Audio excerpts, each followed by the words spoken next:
안녕하세요 여러분. 오늘은 32번째 온라인 수업입니다. 앞선 2시간에 걸쳐 고대 로마 제국의 흥망성쇠에 대해 알아보았습니다.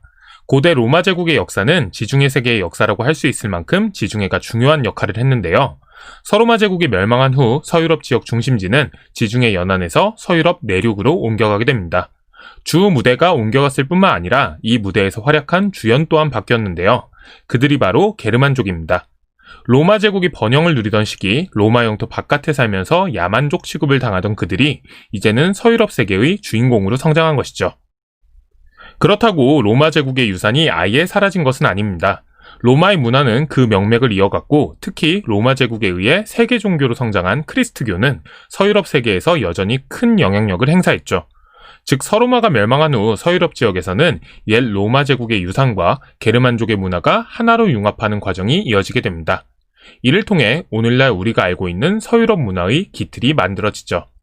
자, 그럼 오늘의 주인공인 게르만족의 이동을 시작으로 서유럽 사회의 기틀을 다진 프랑크 왕국의 발전까지 그 구체적인 내용을 본격적으로 살펴보도록 하겠습니다.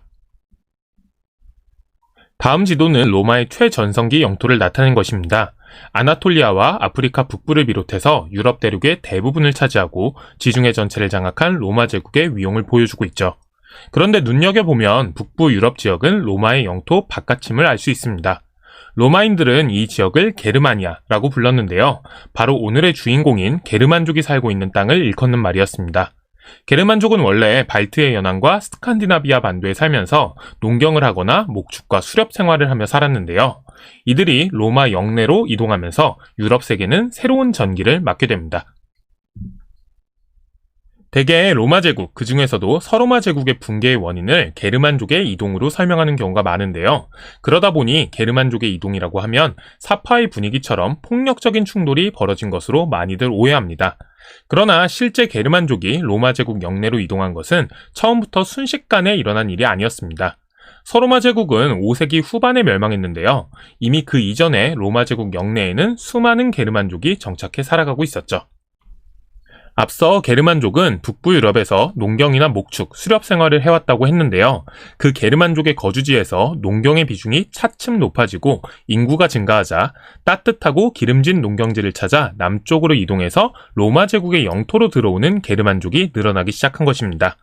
로마 입장에서도 변방인 속주 지역의 개간과 방어를 위한 인력이 필요했기에 게르만족의 이주를 굳이 막아서지 않았죠.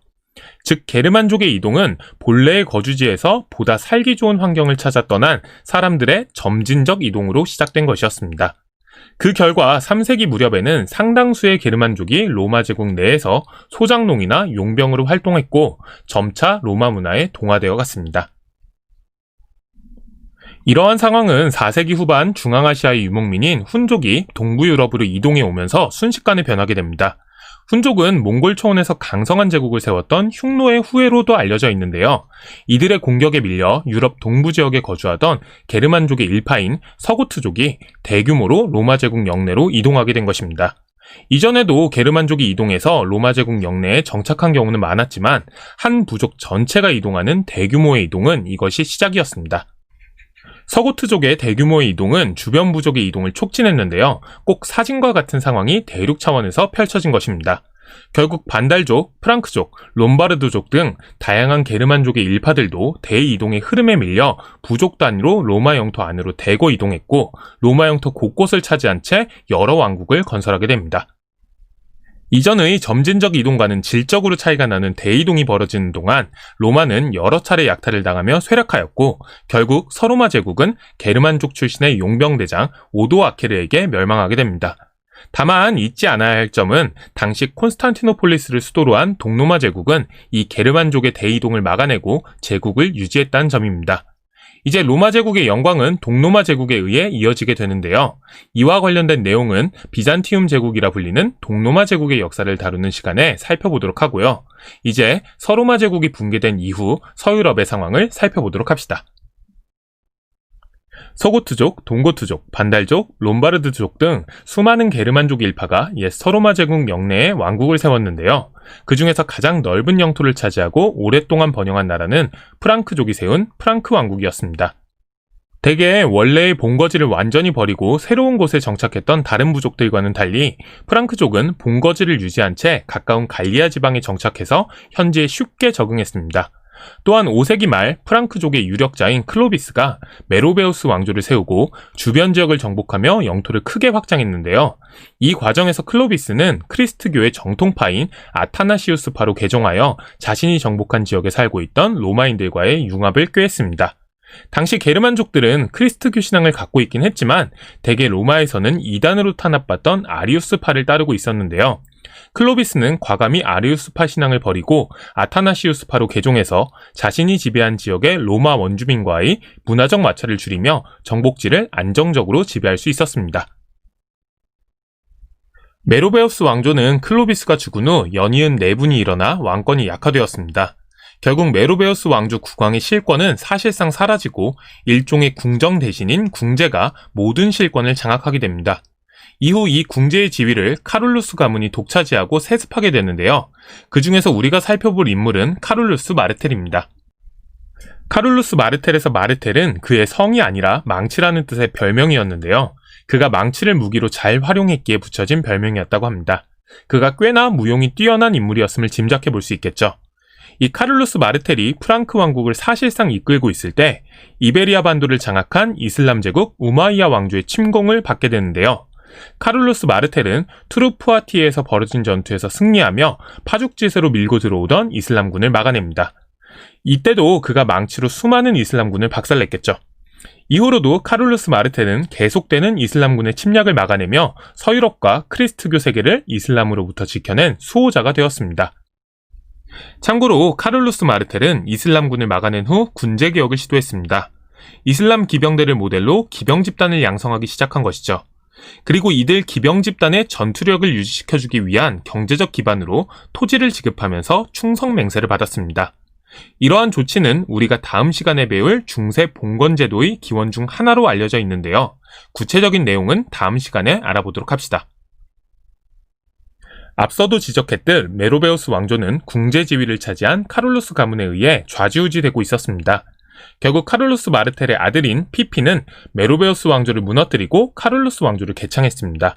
이때 로마 가톨릭의 교황은 피핀의 왕조 개창을 적극 지지했는데요. 이에 대한 보답으로 피피는 롬바르드 왕국의 공격으로 위험에 처한 교황을 보호했으며 롬바르드 왕국으로부터 빼앗은 이탈리아 중부 지역을 교황에게 기증했습니다. 이로부터 교황이 직접 다스리는 교황령이 생기게 되는데요. 1870년 이탈리아 왕국에 의해 합병될 때까지 이탈리아 반도의 주요 도시국가 가운데 하나로서 이탈리아 반도에서 큰 영향력을 교황령은 행사합니다. 오랫동안 크리스트교 세계에서 교황은 종교적 지도자일 뿐만 아니라 정치적 영향력을 발휘하는 정치 세력 중 하나였는데요. 그걸 가능하게 한 중요한 분기점 중 하나가 바로 피핀의 영토 기증이었습니다.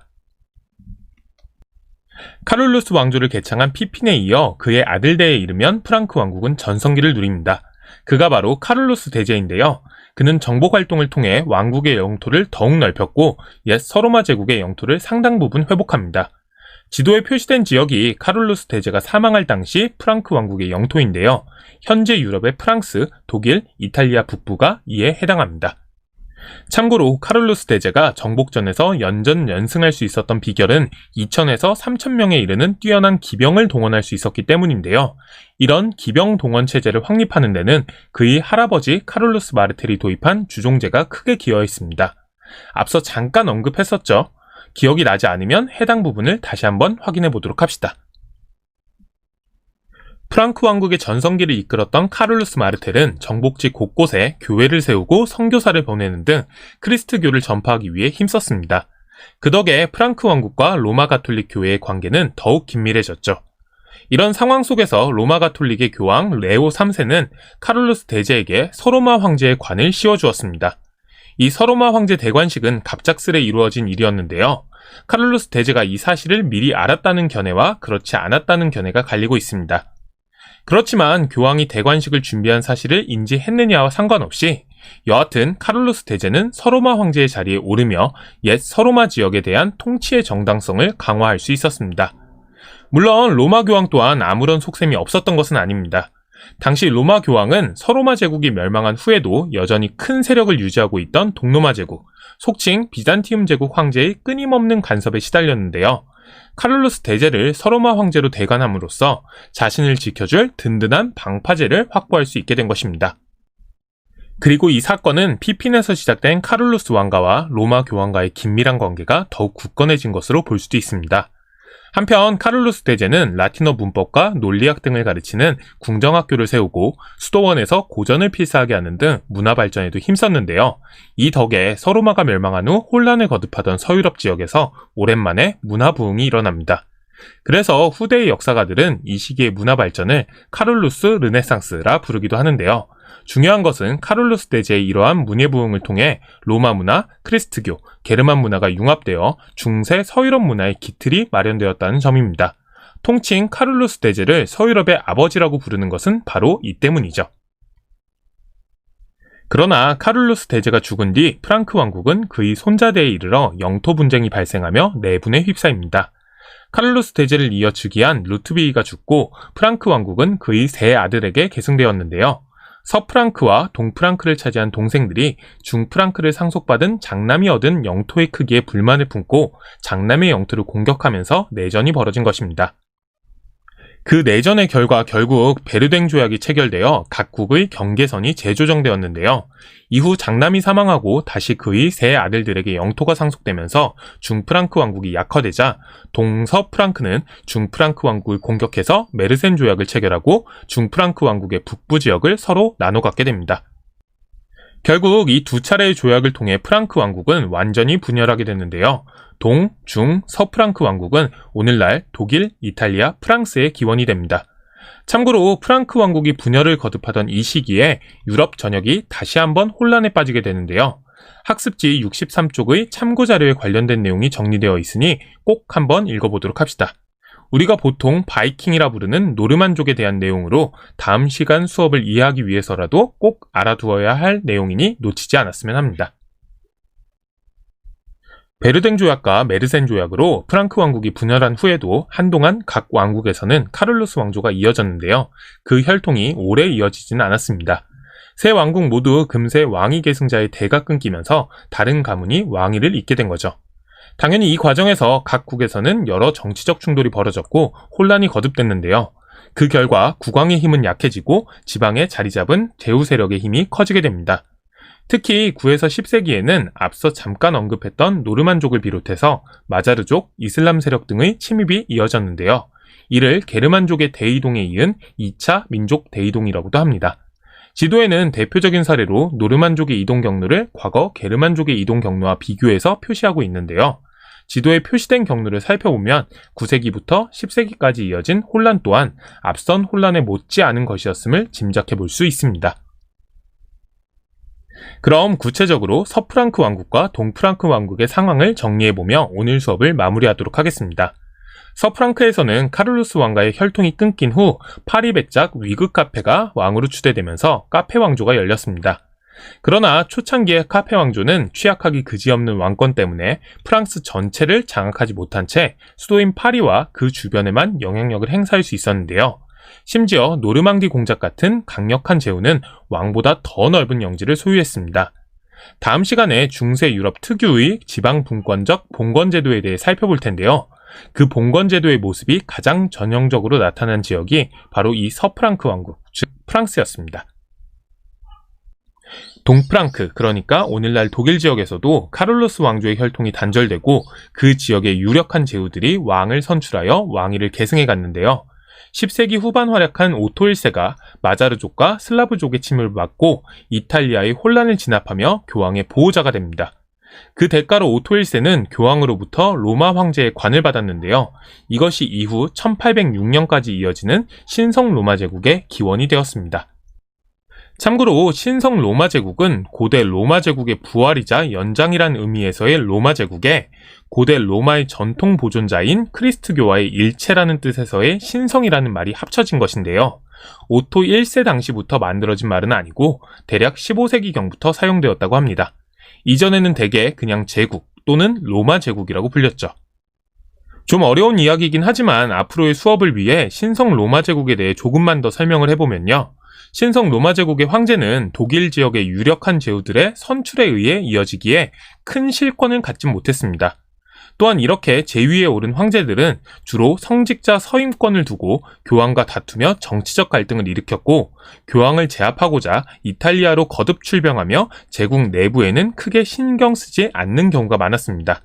이렇게 황제가 자신의 영토가 아닌 이탈리아 지역에 관심을 쏟으면서 영토 안의 교회와 대제후들이 자립하게 되었고, 결국 제국 내에서 황제의 권한은 이름으로만 남게 됩니다.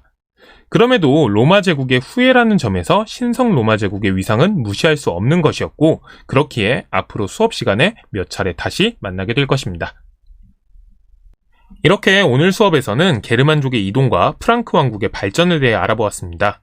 오늘 수업의 내용을 통해 프랑크 왕국의 발전 과정에서 로마 문화, 크리스트교, 게르만 문화가 융합되어 중세 서유럽 문화의 기틀이 마련되었다는 점을 확인했는데요.